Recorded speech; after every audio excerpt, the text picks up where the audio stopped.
Hello everyone, thank you very much for being here for this live event, lesson number 7 from the Spring Security stream, and we will continue the application we've started in the previous lesson and of course go straight to the security context. So from the authentication filter to the security context, because that's about in the second step we are developing today on our applications. So I will make a short reminder about what we've discussed until now and about the flow, the basic flow of Spring Security, and then we'll continue with our application and we will discuss further the things we want to discuss about the filter chain as well as of the security context.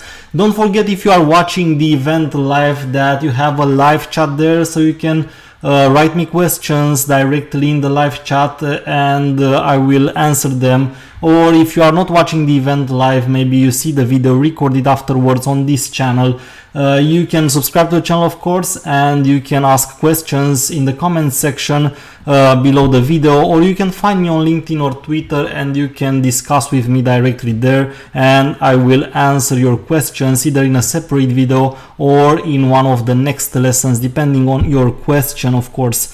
So we are already in this lesson number 7 and we have discussed a lot of things related to the standard architecture for Spring Security. You know now that we have an authentication filter which is somewhere in the filter chain, so we have an entire filter chain, and one of the filters, or we could have more of the filters, as you will see actually in this application that we continue developing today.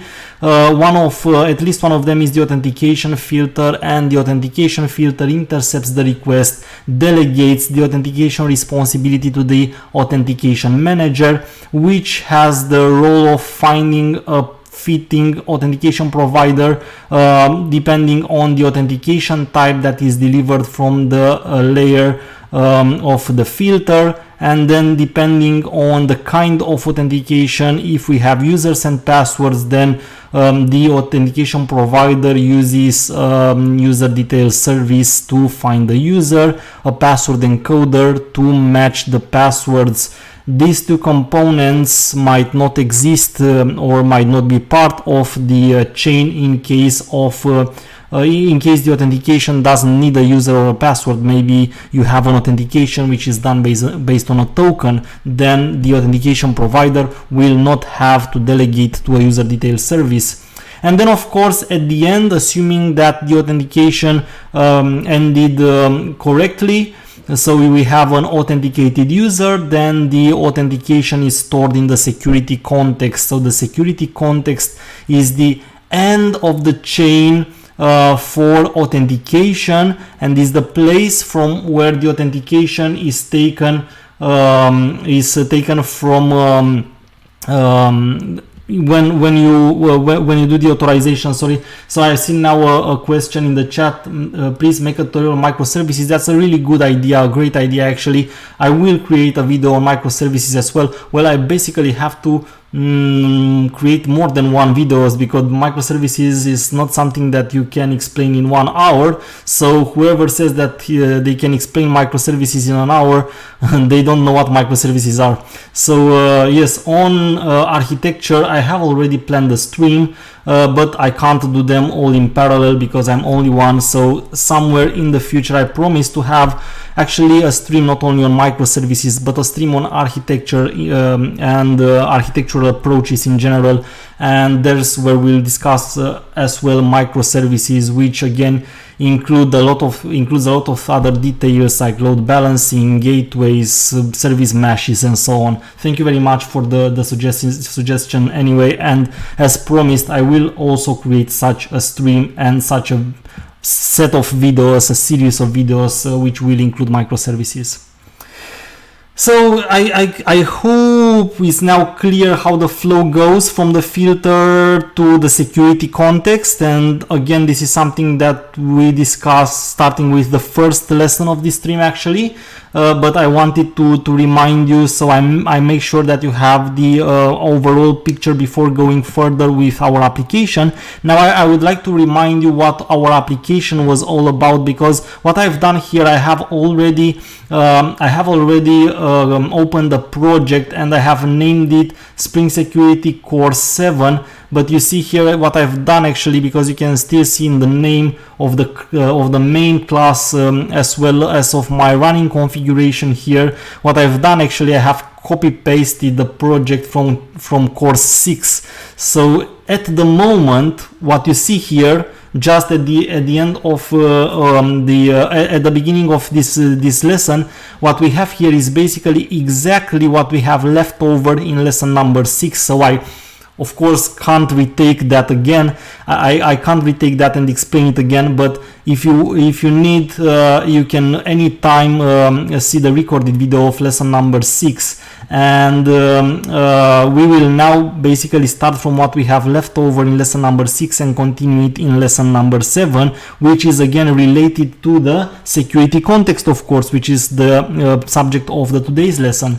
So before going deeper into our implementation, I would like to remind you what we have done in lesson 6, and what you see here is basically an implementation where we have tried to use multiple authentication types, so multi-factor two-step, let's say, because it's no more than two, but we are two-step authentication, where the user first authenticates with the username and the password.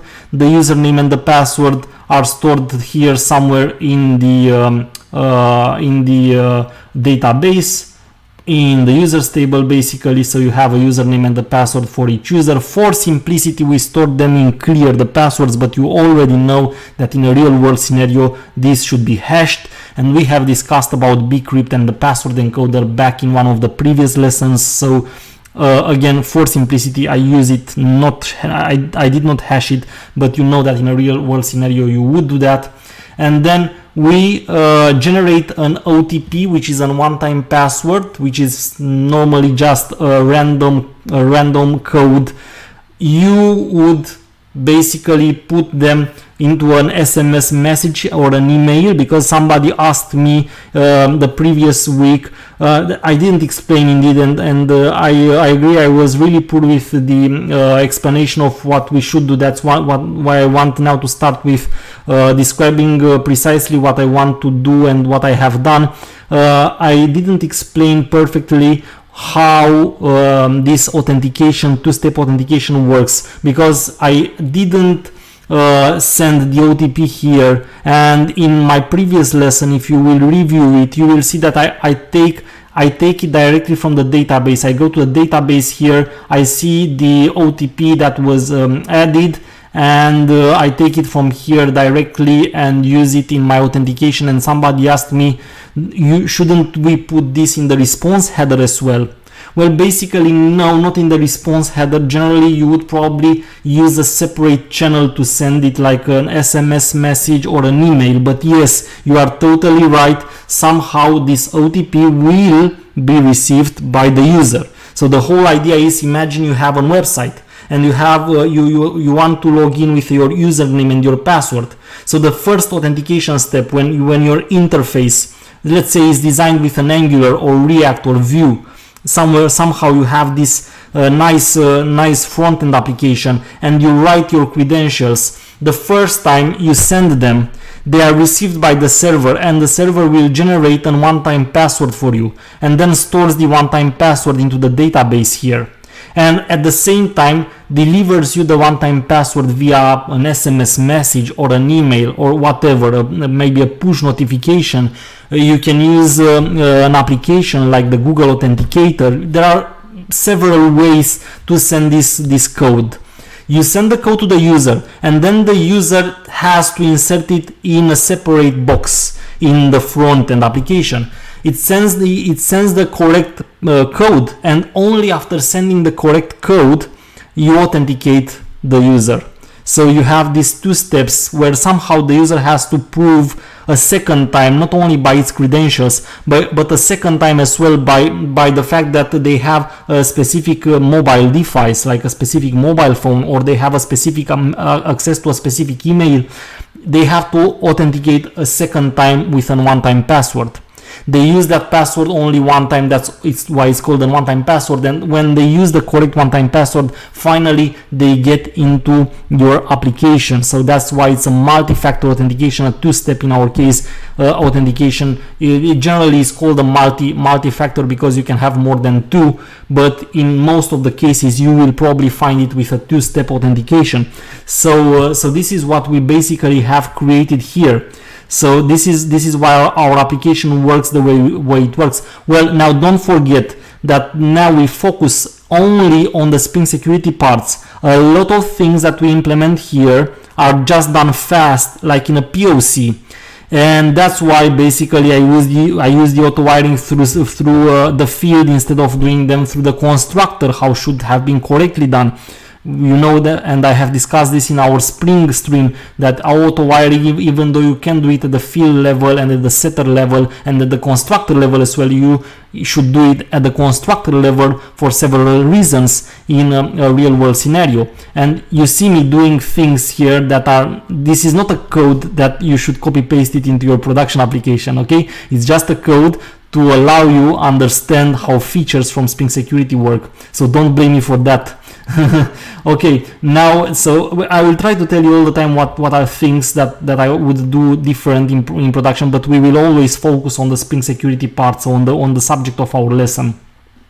So you see, now I will take again the application, make sure that you understand what I have already here. It's what I have again implemented in the previous lesson, and I will continue from here by adding a second filter, and by that I will treat basically the second authentication step. So that's the purpose. That's it. The purpose of the today's lesson, and then discuss about the security context, because at the end what we'll do, what a filter should do at the end, as from our diagram here, the filter that authenticates will store in the security context the authentication. So the end of the flow, whenever you have finished the authentication and you consider your user authenticated, it's really important to make sure to add all the details you need in the security context. That's its purpose. That's where all the authorization strategies we'll discuss. Find the authentication and the details about the user and all the details they need for the authorization. So whenever we discuss about matchers, we'll discuss about global method security. And this is not depending on how you do the authentication. You can have whatever kind of authentication. Just you can have the basic authentication, you can have a form login, you can have an OAuth 2 authentication with whatever grant type you want. You will always use the security context, and that's really important to understand this architecture and always rely on it when you implement your solution. Because if you don't rely on the architecture, then you can't rely the same easy on what the framework provides you. And I always see this kind of applications when I do the different consultancy for different kind of projects, because I do that in my free time. I do review different solutions sometimes on old applications, sometimes on newer applications, and I sometimes find out a lot of mistakes. Most of them relate to the fact that the developers don't understand and don't use in the proper way the Spring Security architecture. Can you add a role class and make a relation with the user class many-to-many? Yes, we could do that, but would you allow me to do that in a separate video, because now we should focus on the security context. So yes, it's pretty easy, it's not difficult, and we can anytime use a many-to-many relationship or many-to-one, whatever you wish to do that. But let's try to keep now our example shorter and only refer to what we discussed now, which is the security context. And then in the next lesson, I can do that in the next lesson for you when we discuss the next subject. Is that fine? Thank you very much for your understanding. So now what I was telling you, always make sure you rely on the correct Spring Security architecture.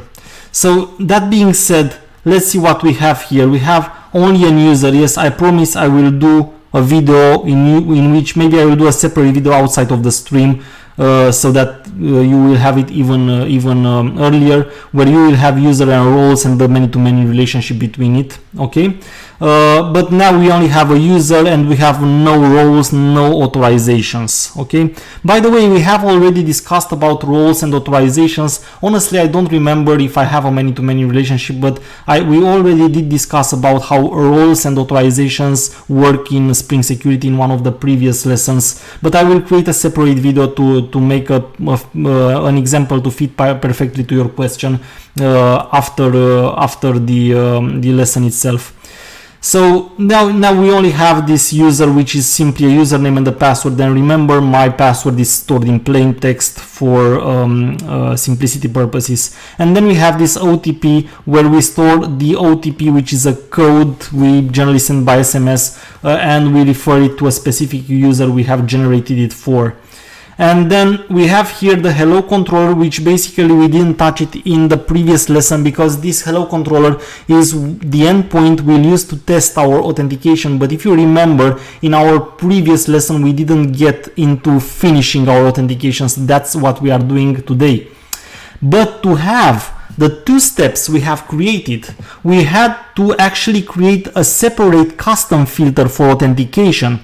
And this was related to the two steps of authentication that we have created. The one where the username and the password are validated, and I have named here, you have a few comments in my code for you to see them easier. This is the first step, where the user authenticates based on the username and the password. And if the authentication succeeds, here you see how I did delegate the authentication to the manager. The manager will find a specific authentication provider, and then if the authentication succeeds, I do generate here a random code and I store in the database that code to my specific user. You see how I do that here.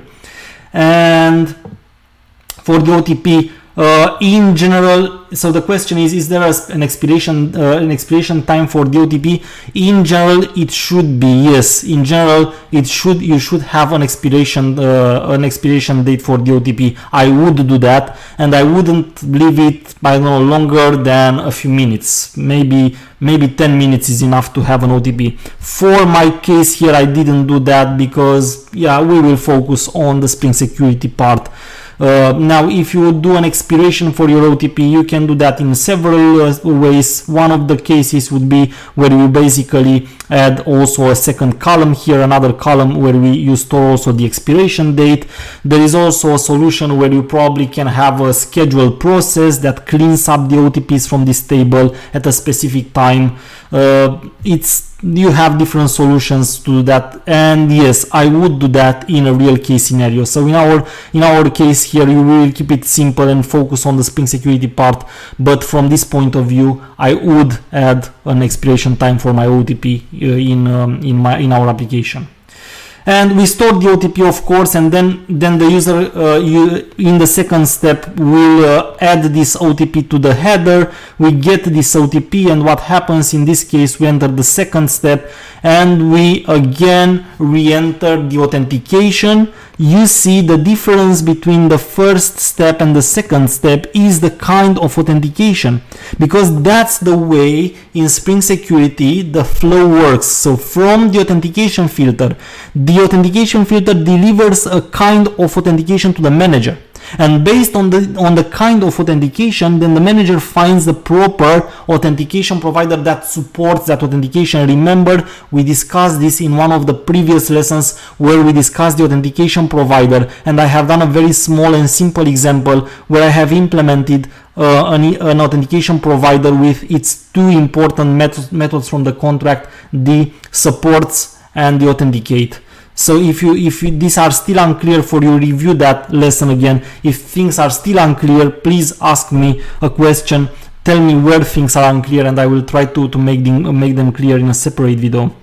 But at the end, we know here the authentication manager finds a proper authentication provider that we have defined, and then it takes the authentication and it generates and adds to the authorization header an token that in my case here it's only a unique identifier, a UUID, a universally unique identifier.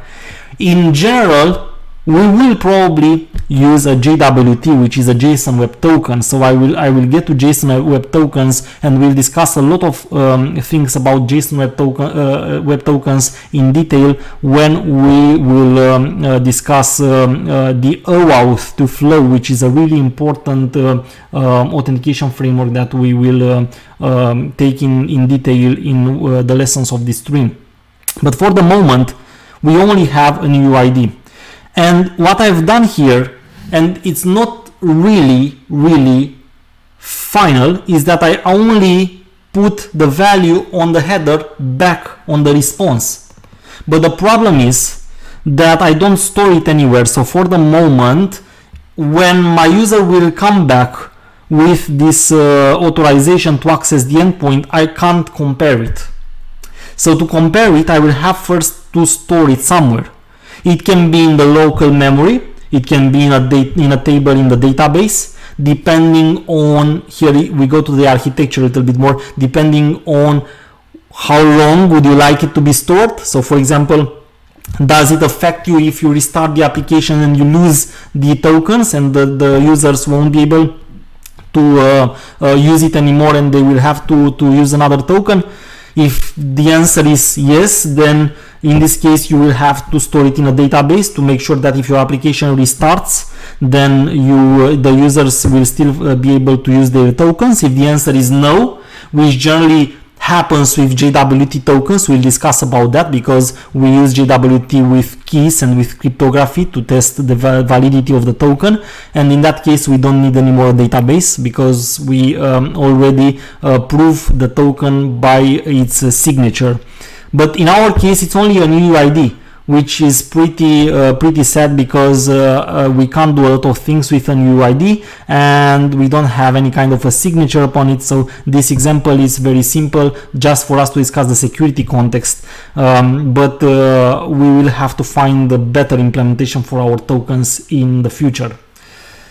So to finish our example, what we'll have to do basically is to store somewhere our tokens here, and in my case I will simply, I won't create another table, I will just create a manager and I will store them in memory, okay, and I will store the tokens that I generate for a specific user, and then I will try to find them by the user name there as well. So that's or by either the username we'll have to get them, or we'll have to get them simply from a pool or something of tokens. It doesn't matter. These are implementation details. Now what I didn't cover is also that we did in the past, in the previous lesson, we did implement the two authentication providers which authenticate the user based on username and OTP and based on username and password. So again, I won't go in details now. If you want to review me typing and developing directly live this application, you can see lesson number 6 and you will see it. All these parts that I presented you very fast now, you will see them developed live and with the proper explanation for each of the components. So let's now go and complete our application by using the security context. So for doing that, we will basically have to create a second filter. So remember this filter we've done here, it's only for the login. case, so only for the case in which our path is the login. If we want for all the other endpoints, now I will create a second one that will be just a normal class. I will call it the token authentication filter, because that's what we'll do. We'll authenticate it by tokens here.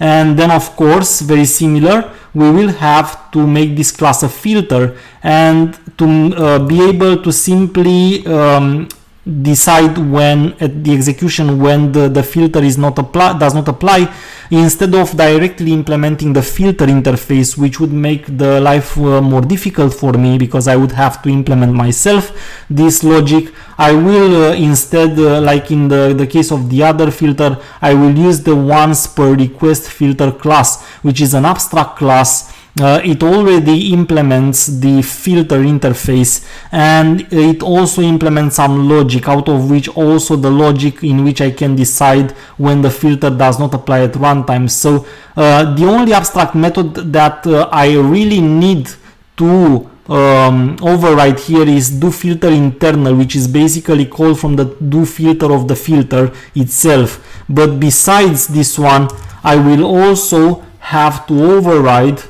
the method should not filter.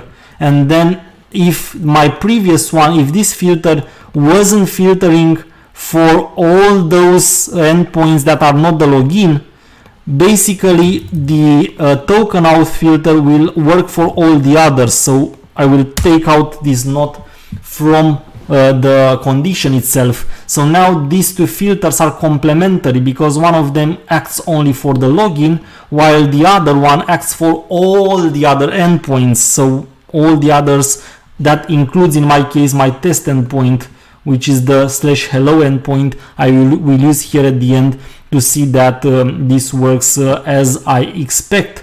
So what do I basically expect? Let's call this request and response to make it shorter.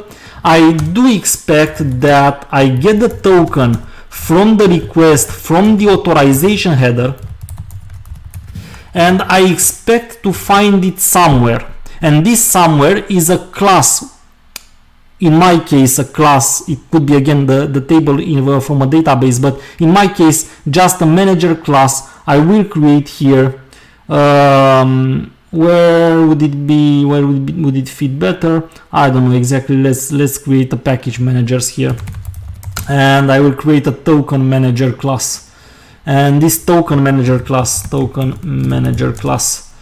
that I make it a component, I will actually make it a stateful component, and I explained you that means if I restart the application, the tokens are gone. So it's not really a good choice in my case, but it's a nice choice just to start for our example.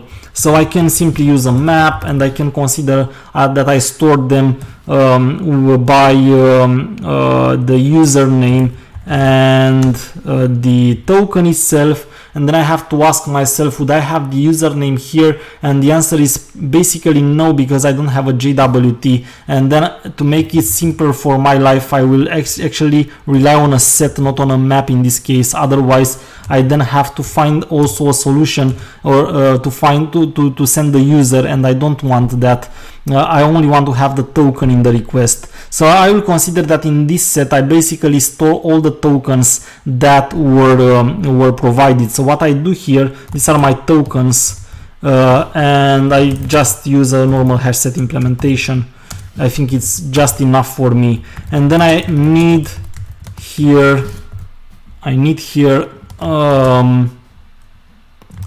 method to add a token. So these tokens,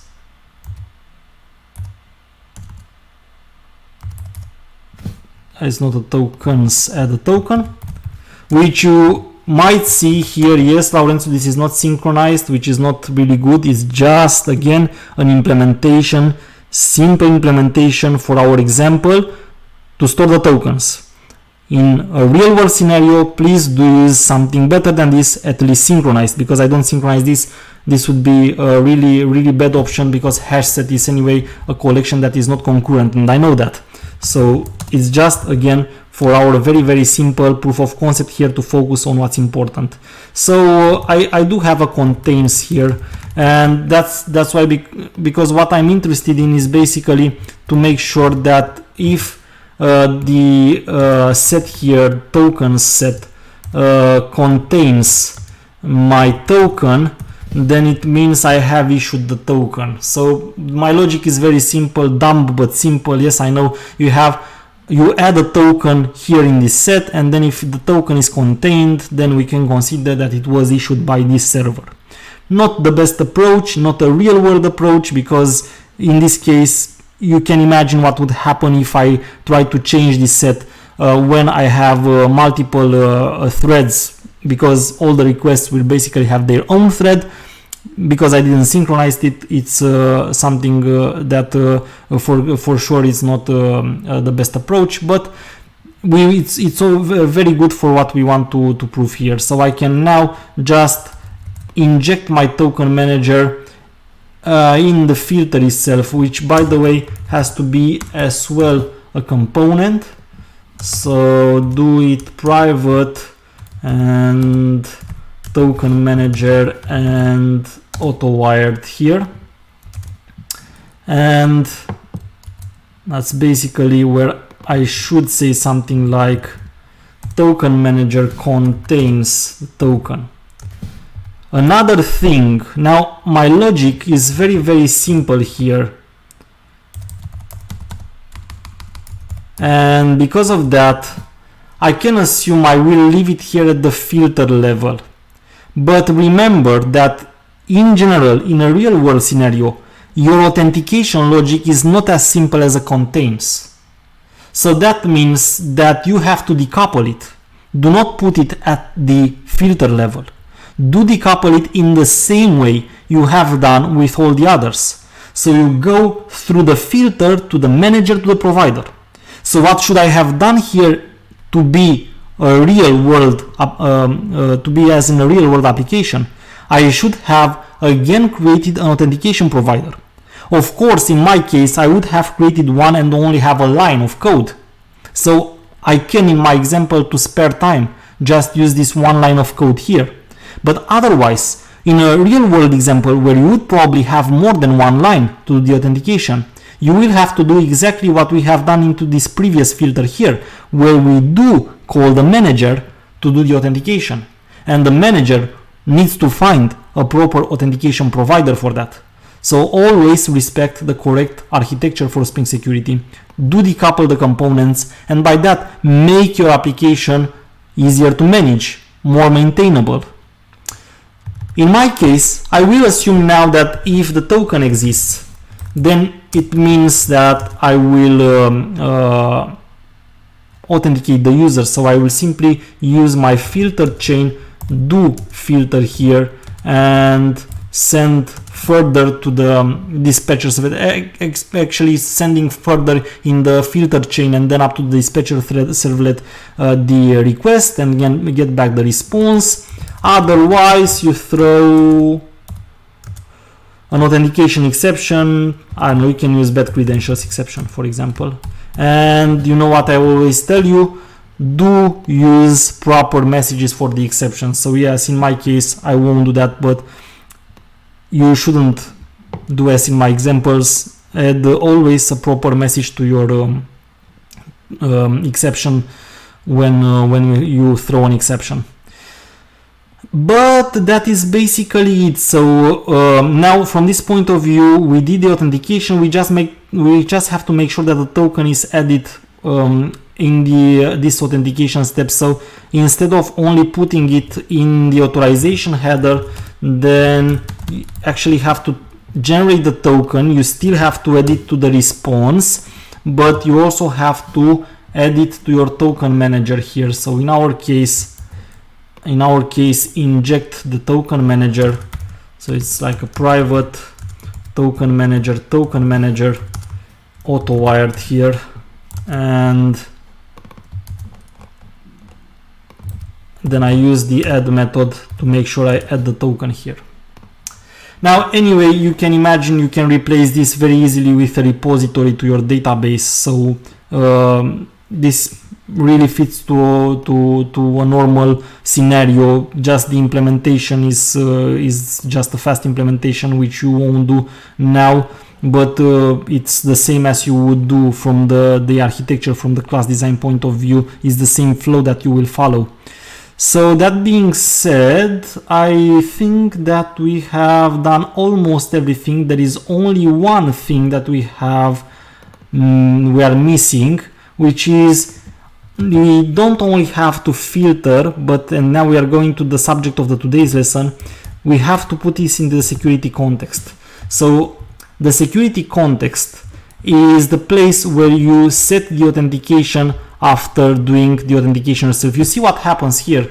It happens that now you can see now that by doing this, I'm not respecting the correct architecture, and that this is how Spring Security tells me. I now should set the authentication instance, but I have no authentication instance because I didn't respect the correct flow. So maybe we should actually do that. We should actually respect the correct flow. Otherwise, you see, it doesn't fit. It's like a puzzle. If you don't have the correct pieces of the puzzle, then they won't fit into the correct solution.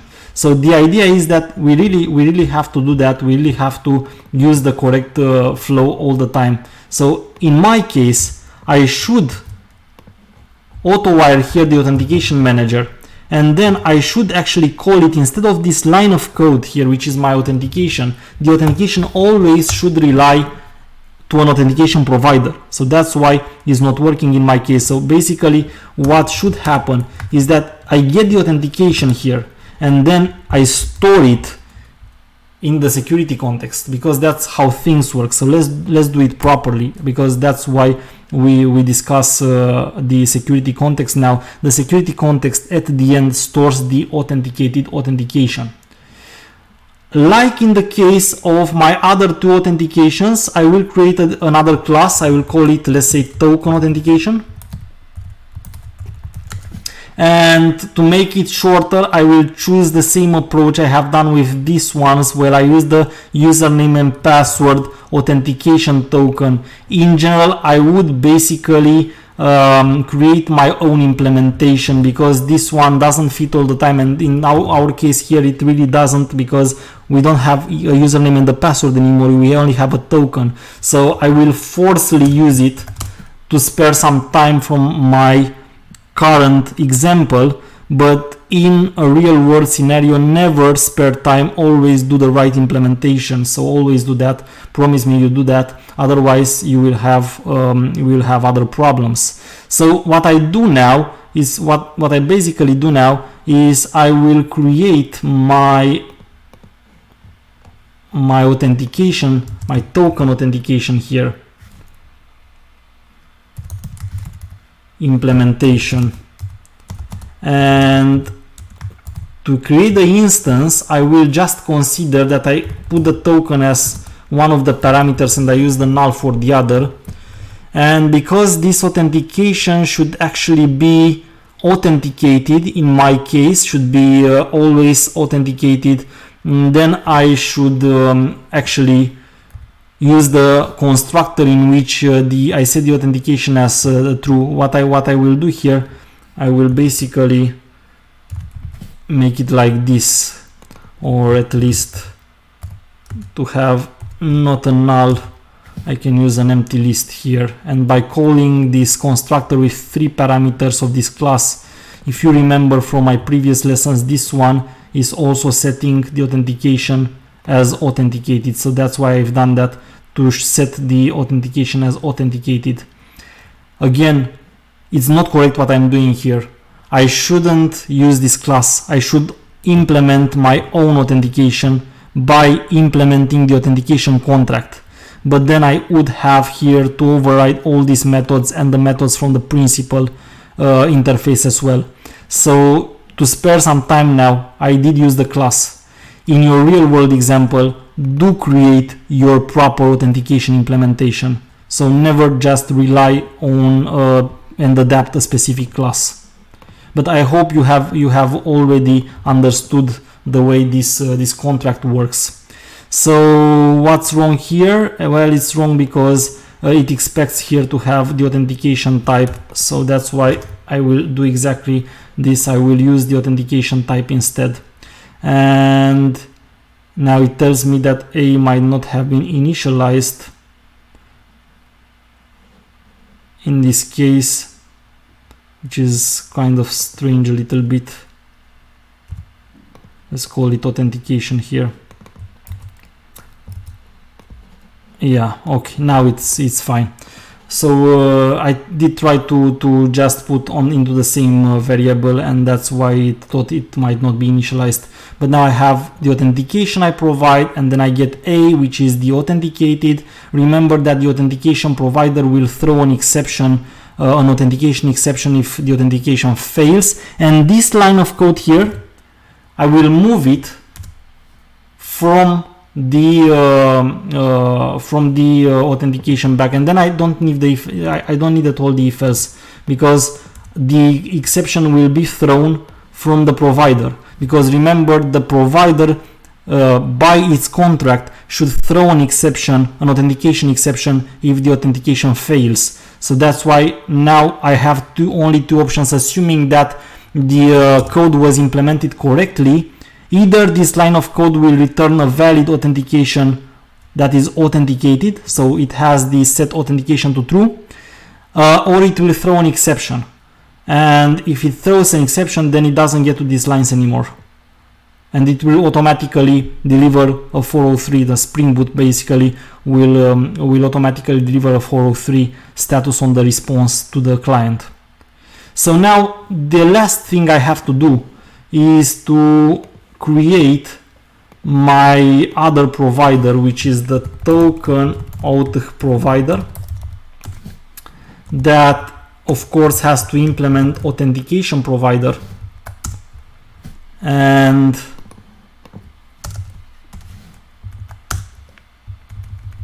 implement the two methods. What I do here, say that this token authentication class equals the A class, so that's the authentication we support, and then we will use the token manager here instead on the filter level. So I will go at the filter level again, and where's my filter level basically? Oh, here it is. And I will take this, which remained anyway unused here, and I moved it. I will move it here to the token provider. This becomes a component so that I can auto wire something in it, and then the token, which is a string, we have it from the authentication, which is the name, I believe, in our case. Oh, okay, it's already a string, and then we need to return an authenticated authentication. So I did something wrong here in the token filter. I do use the authentication here. Basically, it really has to be unauthenticated at this point. So this was not correct. What I've done, I will take out, and I will leave only this one with 3 here. And from the filter, when we create it, is not authenticated, and then we deliver it to the manager, and then it gets authenticated. So that's the correct flow. So I'm back to my provider here, and then if it exists, so if the token exists, then we return the authentication. Otherwise, if it doesn't exist, then we throw a bad credentials exception.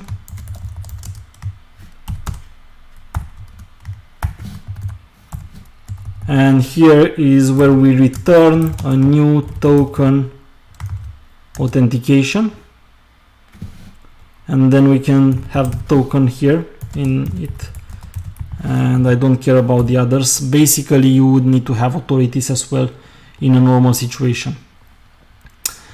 And of course, the last thing, I have to configure my token here. So where is it? first of all the token. So I have the token, sorry, the provider, the authentication provider. So I call it again, and I have my token authentication provider.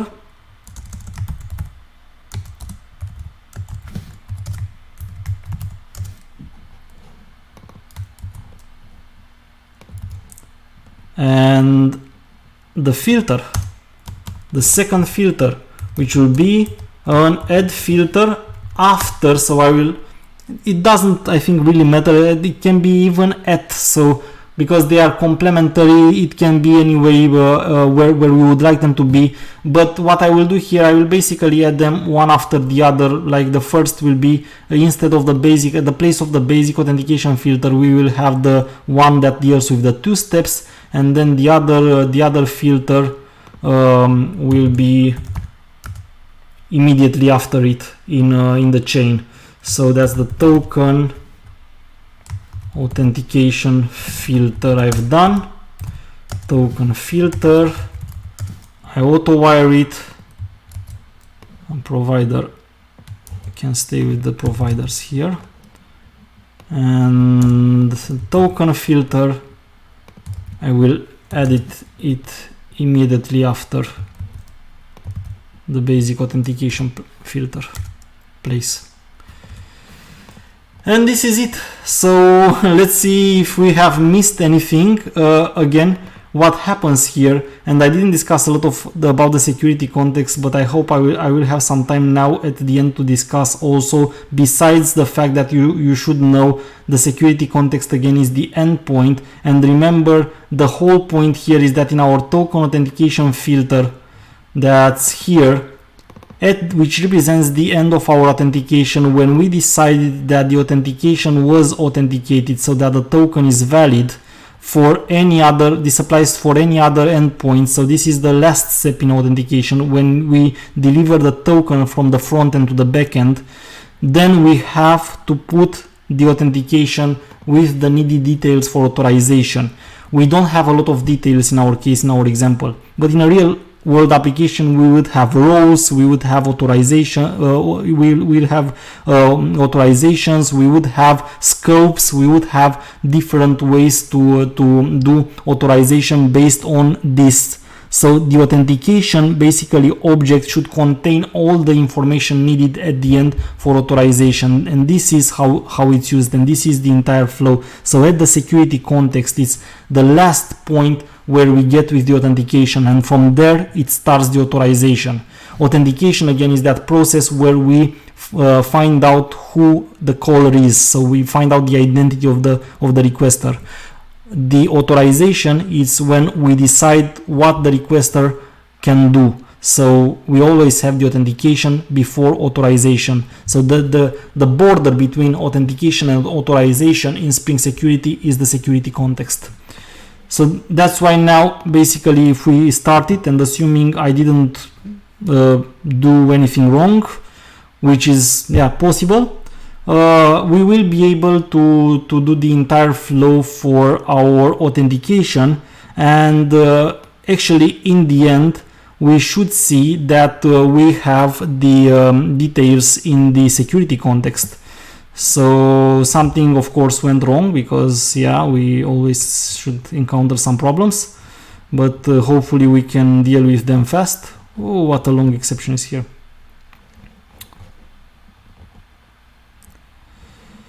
Okay.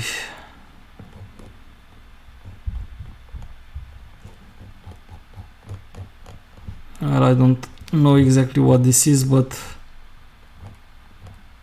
it should be something that I've done wrong. 1 second, and I will try to find out why. So unsatisfied dependency, it says token filter. Probably I forgot the component annotation. Let's see if I did that. Token filter is in my filters here. So I do have the component annotation here. So the authentication manager maybe in our case, or I did inject something wrong. The configuration here, token filter should be fine. The authentication manager should be the same as in this one, so it should be fine as well. I will read my exception again to see what's wrong. So token filter, field authentication manager.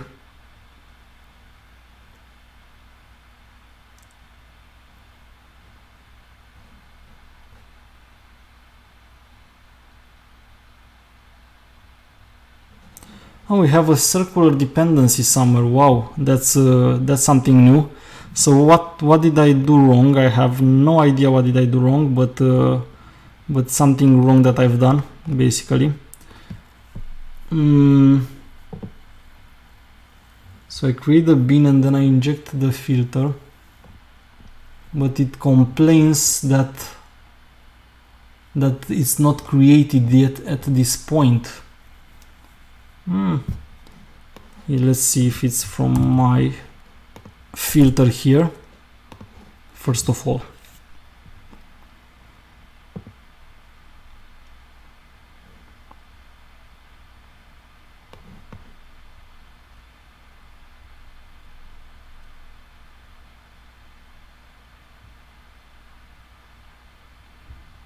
Okay, so no, it seems that it was actually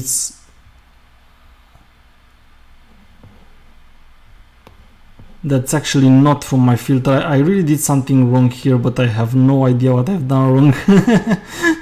So I guess it happens. I will have to check out all my classes. So I do token manager here, it's only the token manager.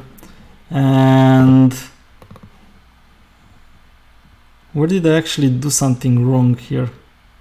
So my token manager is very clean. I should have no problem. And then I have my token filter using indeed the authentication manager, but that shouldn't be anything wrong with that because I can actually inject it. And then have only the authentication. And of course I also had the provider here, but I don't do anything with the token in the provider. Then the project configuration here.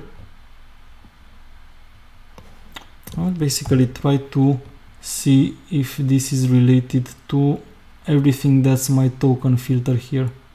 So let's take this out and I will do a little bit of live debugging, which is not kind of my favorite. Sorry for that, I also have a compilation problem here, but I guess I have no other choice to see what's wrong.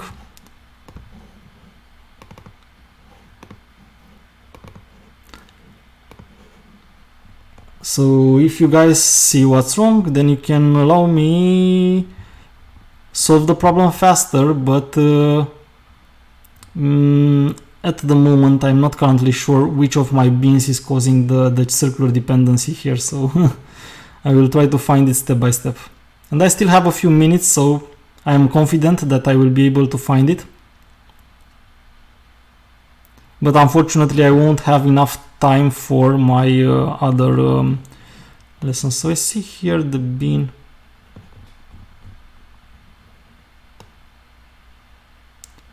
Okay, the username password filter is causing that. That's really strange. Ah, the token manager here. The token manager here is the problem for sure. So I'm pretty sure the token manager, we have used it here and it's causing the circular dependency.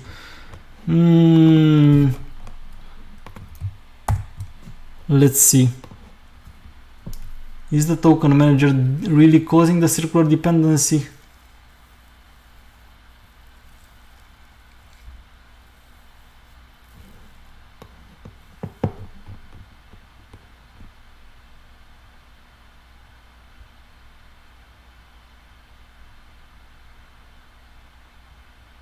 No? Oh, come on, guys. So basically it seems that I'm not really able to find the problem that I've done in the code here. So what we'll do, because I don't want to keep you any longer, and yeah, it seems that I can't really solve all the problems that I get all the time, at least not in a couple of minutes. I won't keep you any longer, but I will find the solution for this, and preferably before committing it into my GitHub repository, and then I will clarify it in the next lesson. Because of this, I wasn't actually able to discuss everything about the security context, and we have to discuss about the security context, which has three holding strategies, and these three holding strategies, well, it's important to know them, even though maybe they are not so often found in applications in real world scenarios. Most of the time we use only the default one, which is called the thread local holding strategy. But because of that, I didn't get into the security context, and again, I'm sure that I won't solve it in a couple of minutes because I have no idea where I've done it wrong. But I will, again, I promise you to solve this, and then I will come back with a solution for it. Sorry for that, guys, but it happens when you live coding. When you do live coding, not all the times the gods of live coding help you with the solution, and probably this is the case for today. But I'm pretty sure, I'm confident I will find the dependency problem that I have created. So my components and auto wirings here. Something I've done wrong, so probably a circular dependency, and because of that the whole setup is not starting. It's not about the flow itself, the flow is the same, we have discussed it, this is the main important thing. I will make it also work, but it will be basically in the next lesson. So thank you very much for the moment for listening to me. I don't forget to also create a separate video for your many-to-many user role relationship, and I will try to solve also this and come back with a solution for the next. Thank you very much for watching, and hope to see you soon for another lesson.